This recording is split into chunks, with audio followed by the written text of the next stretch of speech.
The reckoning at Sirius Prime. The alarm screamed across Sirius Prime like wounded animals crying into the darkness.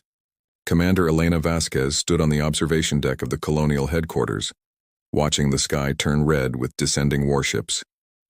50,000 souls lived on this peaceful farming world. Families who had come here seeking a quiet life among the stars. Now death was falling from above. How many? She asked, her voice steady despite the fear clawing at her chest. 200 warships, Commander, her tactical officer reported, his scales turning pale with terror. It's the Caltharian Empire. They're deploying ground forces across all major settlements. Elena's blood ran cold. The Caltharians were legendary across 40 star systems. They didn't negotiate. They didn't take prisoners. They conquered, enslaved, and destroyed. Entire civilizations had vanished under their boots. And now they were here. Admiral Torvin of the Galactic Alliance watched the invasion unfold from his flagship Eternal Vigilance, positioned 3 light hours away. His tentacles writhed with frustration as the tactical display painted a picture of inevitable disaster. His nearest battle group was 18 hours away. By then, Sirius Prime would be nothing but ash and memories. We should never have left them so exposed, his executive officer whispered. We thought the neutral zone treaties meant something, Torvin replied bitterly. We were fools. A priority signal cut through the bridge chatter. Admiral, we have an incoming vessel. Identification reads as Earth Defense Force ship Iron Resolve. Torvin's heart sank. 1 ship. The humans were sending 1 ship against 200 Caltharian warships. It was suicide wrapped in foolish heroism. The Iron Resolve dropped out of hyperspace like a gray arrow cutting through darkness. The vessel was smaller than most Caltharian cruisers, angular and efficient rather than imposing. Admiral Torvin opened a channel immediately. Human vessel, this is Admiral Torvin.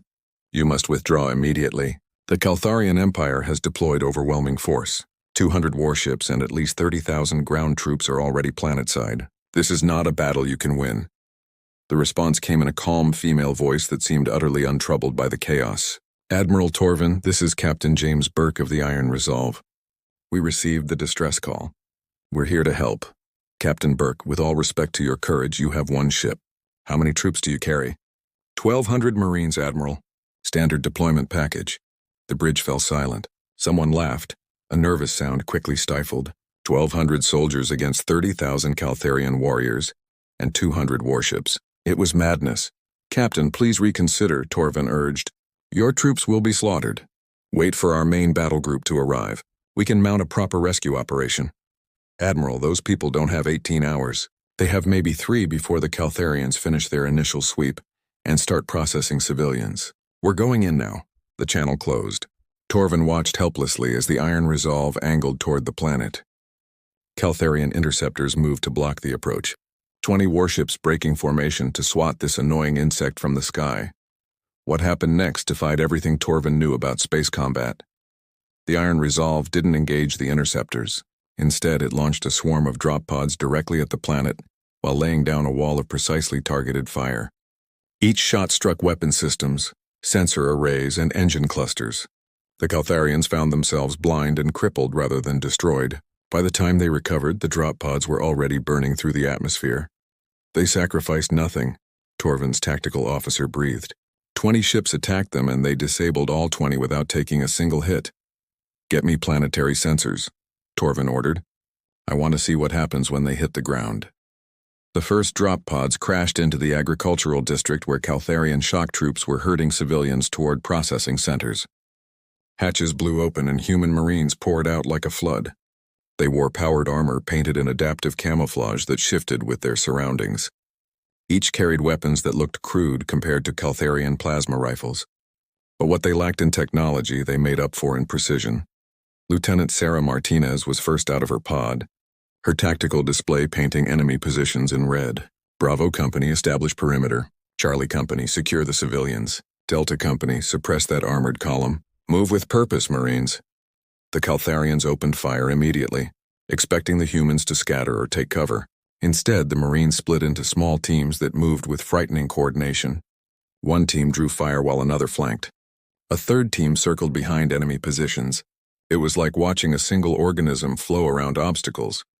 A Caltharian commander named Vex led the assault on the human positions. He had fought in 40 campaigns and crushed resistance on a dozen worlds. These humans would be no different. He ordered his warriors forward in a standard overwhelming charge. 3,000 Caltharians against maybe 200 humans in this sector. Simple mathematics. The mathematics changed when the humans started fighting back. Vex watched in disbelief as his warriors fell into carefully prepared kill zones. Human fire teams coordinated without seeming to communicate, each group covering the others with perfect timing. When his forces tried to flank, they found the humans had already moved.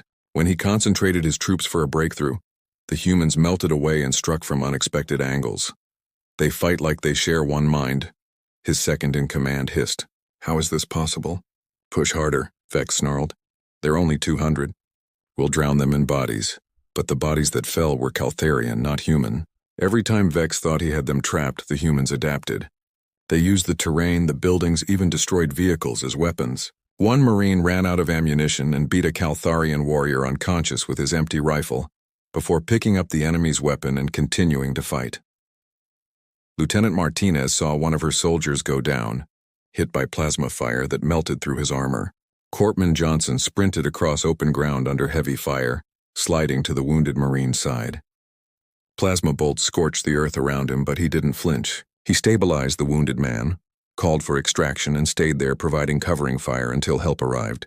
Johnson, fall back, Martinez ordered. Not without Harrison, Lieutenant. No one gets left behind. 3 more Marines broke from cover to help extract their wounded comrade. The Caltharians concentrated fire on them, seeing an opportunity. Instead of retreating, the entire platoon surged forward with renewed fury. They fought not with fear, but with rage at seeing their brother fall. Vex watched his line break. It was impossible. His warriors were bigger, stronger, more heavily armed.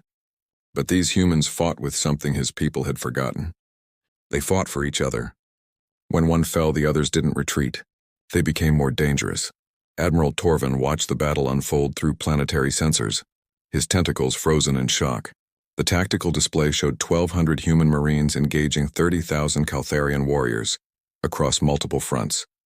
By every military doctrine he knew, the humans should have been annihilated in minutes. Instead, they were winning. Human forces moved in perfect harmony, never where the Caltharians expected, always striking at weak points with surgical precision.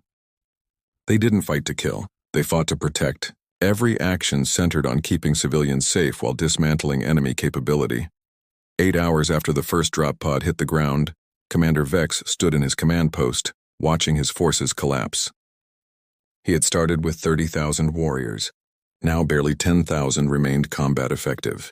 The humans had suffered casualties, perhaps 200 dead or wounded, but they hadn't broken. They hadn't even slowed down. Sound retreat, Vex ordered, the words ash in his mouth. We cannot win this. Commander, we outnumber them still. Look at the display, Vex roared. They've surrounded our forces, cut our supply lines, and established defensive positions around every civilian center. If we continue, they'll destroy us completely. Retreat now. The Caltharian fleet withdrew, leaving their ground forces to surrender. Admiral Torvin immediately dispatched relief ships to Sirius Prime. When he finally met Captain Burke in person, the human officer looked tired but satisfied. Captain Burke, I must know how you achieved this. Your forces were outnumbered 25-1.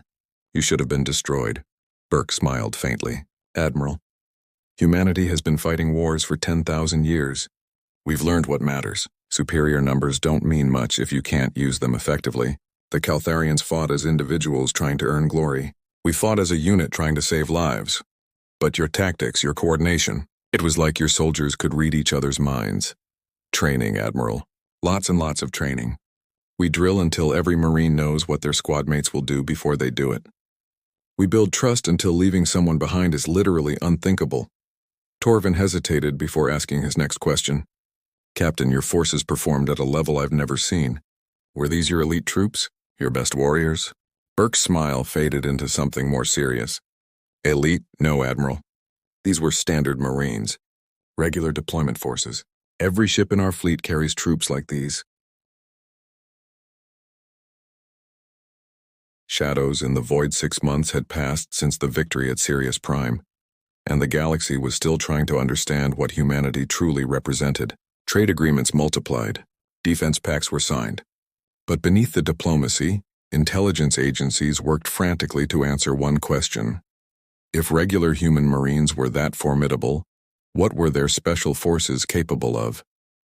The answer came on a cold morning at Research Station Epsilon 7. Dr. Marcus Chen stood in the main laboratory, reviewing quantum field data with his team of xenophysicists. Epsilon 7 orbited a neutron star in the Kepler expanse, studying exotic matter that could revolutionize faster than light travel. 12,000 people called this station home: scientists, engineers, support staff, and their families. It was a place of discovery, not warfare. That changed when 85 warships dropped out of hyperspace without warning. Station Commander Elena Vasquez was reviewing supply requisitions when the alarms screamed. Her command center exploded into controlled chaos as tactical displays painted a nightmare scenario. 85 battlecruisers bearing the insignia of the Syndicate Brotherhood surrounded the station in perfect formation. "Shields up," she ordered, though she knew it was futile. Epsilon 7 had basic defensive screens designed to deflect micrometeorites, not military-grade plasma cannons. "Get me a channel to the lead ship." The face that appeared on her screen belonged to a creature that looked like it had been assembled from nightmares. Warlord Cross of the Syndicate Brotherhood smiled with too many teeth. "Commander Vasquez, I presume. Your station possesses research that belongs to us. Surrender immediately or we begin executing hostages. You have 10 minutes to decide." The channel closed. Elena stared at her tactical officer, a young ensign named David Park whose hands trembled as he worked his console. "How long until reinforcements arrive?" "Galactic Alliance fleet is 20 hours out, Commander. We have maybe 3 hours before they breach our shields and board us. 20 hours versus 3 hours. Mathematics that added up to death for 12,000 people. Elena had trained for crisis scenarios, but nothing prepared you for this. She opened the station-wide channel, keeping her voice steady even as her heart hammered against her ribs. "All personnel, this is Commander Vasquez. We are under attack by hostile forces. Implement evacuation protocol Delta. Get civilians to the core shelters. Security teams prepare to repel boarders, and someone find me a miracle." Her communications officer looked up, his face pale. "Commander, there's a classified emergency protocol in the system. Codename, Nightfall Directive. It requires your biometric authorization." Elena had never heard of any Nightfall Directive, but desperate times called for desperate measures. She pressed her hand to the scanner and spoke clearly. "Commander Elena Vasquez authorizing Nightfall Directive. God help us all." The message transmitted on a frequency she didn't recognize, a signal that shot through subspace toward distant Earth. In her gut, Elena knew she'd just done something irrevocable. She'd called for help from forces she didn't understand. The response came exactly 90 seconds later. A brief text message appeared on her screen. "Ghost Division responding, ETA 75 minutes, maintain shields, protect civilians, we're coming." "Who's Ghost Division?" Park asked.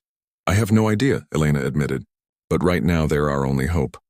75 minutes felt like 75 years. The Syndicate Brotherhood methodically hammered at the station's shields, watching them weaken with each salvo.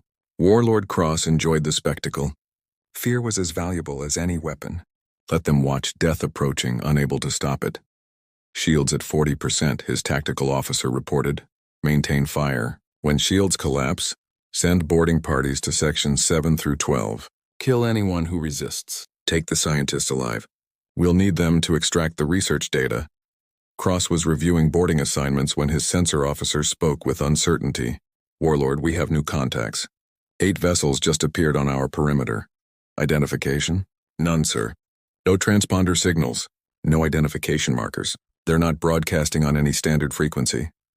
Cross studied the tactical display with growing unease. 8 ships, each one smaller than his smallest cruiser, hanging in space like motionless predators.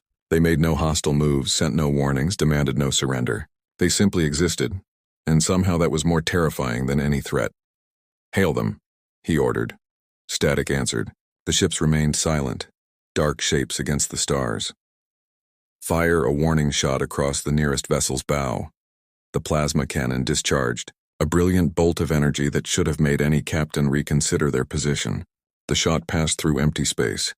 The targeted ship had moved, though sensors showed no engine activation, no maneuvering thrusters.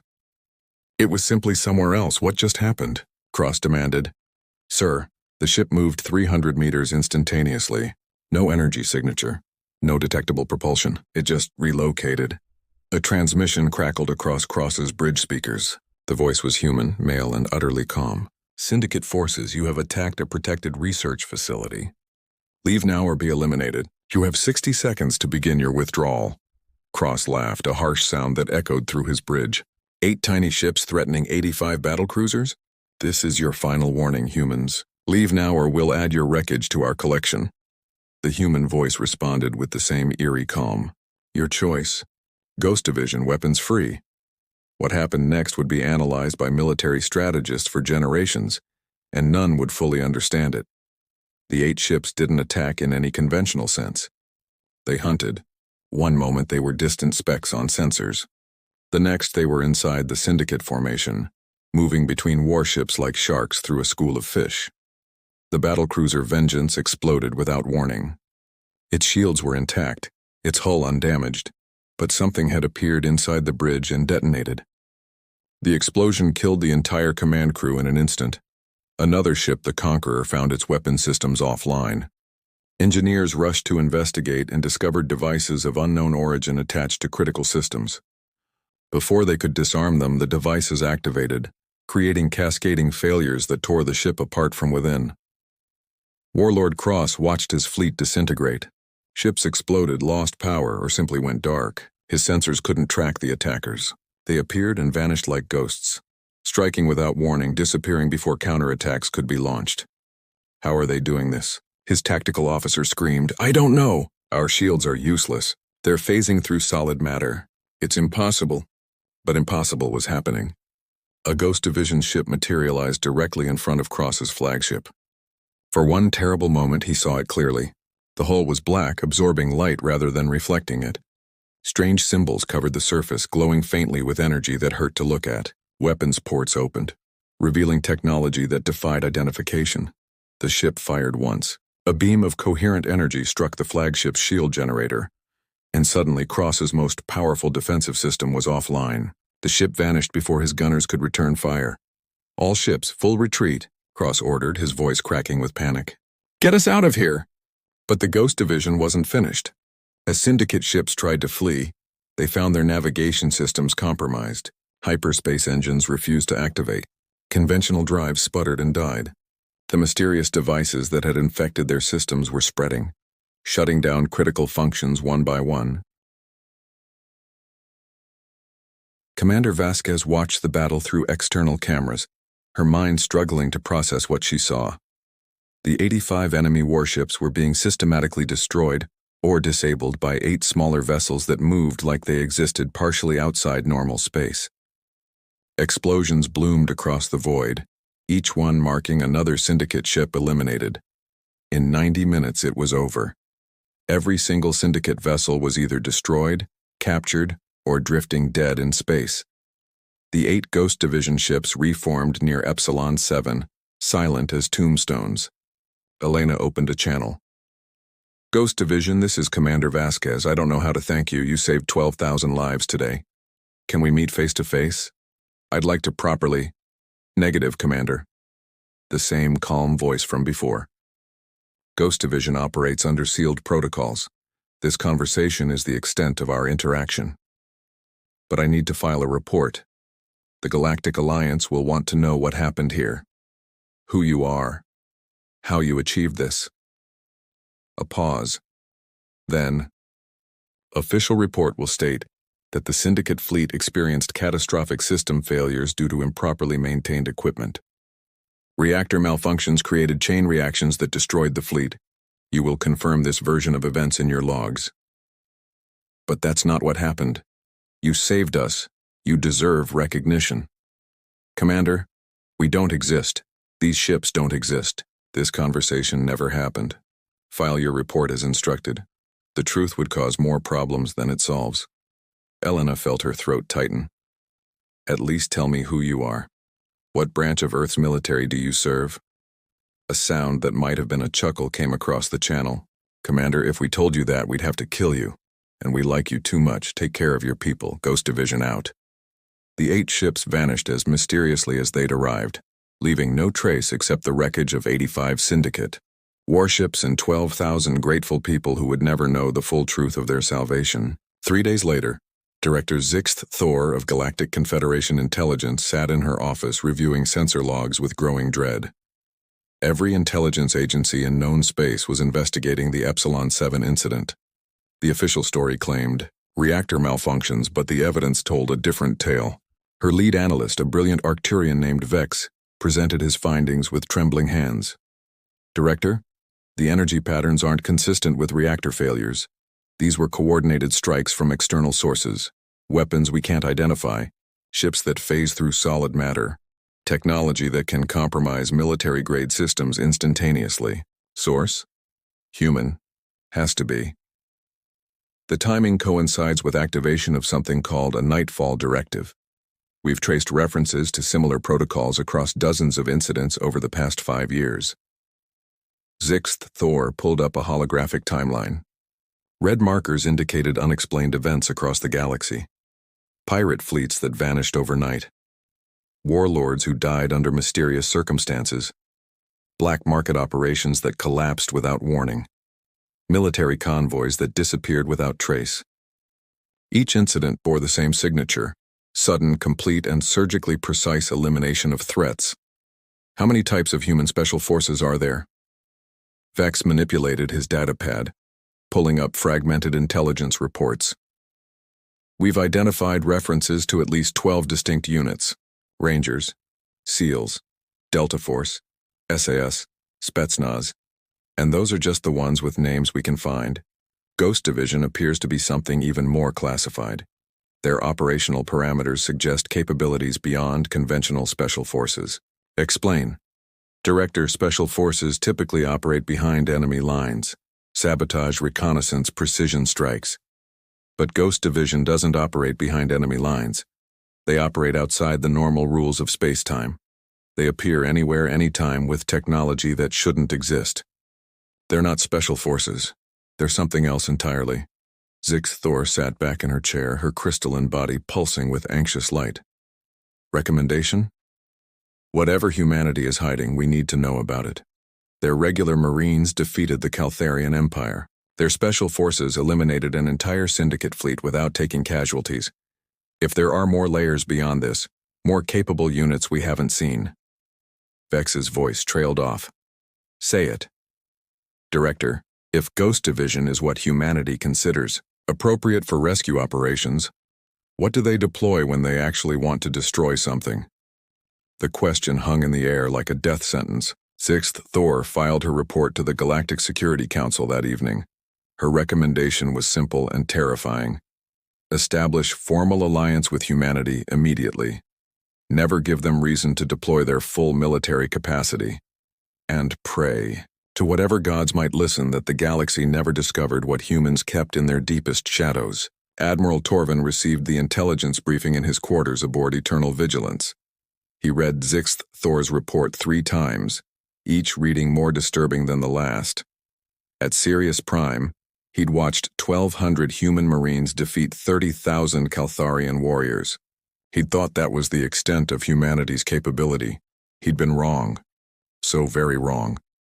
The humans had layers. Regular infantry that fought with terrifying coordination. Special forces that operated in shadows. And beyond that, units like Ghost Division that existed outside normal military structure, wielding technology that defied understanding. Torvin thought about Captain Burke's words. I hope you never have to see them in action. Now he understood. Humanity had revealed enough to earn respect, but kept enough hidden to maintain mystery. Smart. Very smart. Let potential enemies know. You're dangerous without showing them exactly how dangerous. The Admiral opened a secure channel to the Galactic Security Council. This is Admiral Torvin. I recommend immediate ratification of the proposed Human-Galactic Alliance Treaty. Furthermore, I recommend we never ask humanity about their classified military capabilities. What we don't know can't be stolen by our enemies or used against us. Sometimes ignorance is the wisest defense. The Council voted unanimously in favor. 3 weeks later, humanity officially joined the galactic community as a full member, with all rights and protections. The ceremony was elegant, filled with speeches about cooperation and mutual benefit. But every delegate present understood the unspoken truth. They weren't just welcoming humanity as partners. They were acknowledging humanity as the most dangerous species in known space. Regular soldiers who fought like demons, special forces who moved like ghosts, and somewhere, hidden in classified protocols and sealed files, even more terrifying capabilities that the galaxy prayed it would never witness. Commander Elena Vasquez attended the ceremony as a representative of the stations humanity had saved. She stood beside Admiral Torvin during the reception, watching human delegates mingle with alien dignitaries. "Do you ever wonder what else they're hiding?" she asked quietly. Torvin's tentacles curled thoughtfully.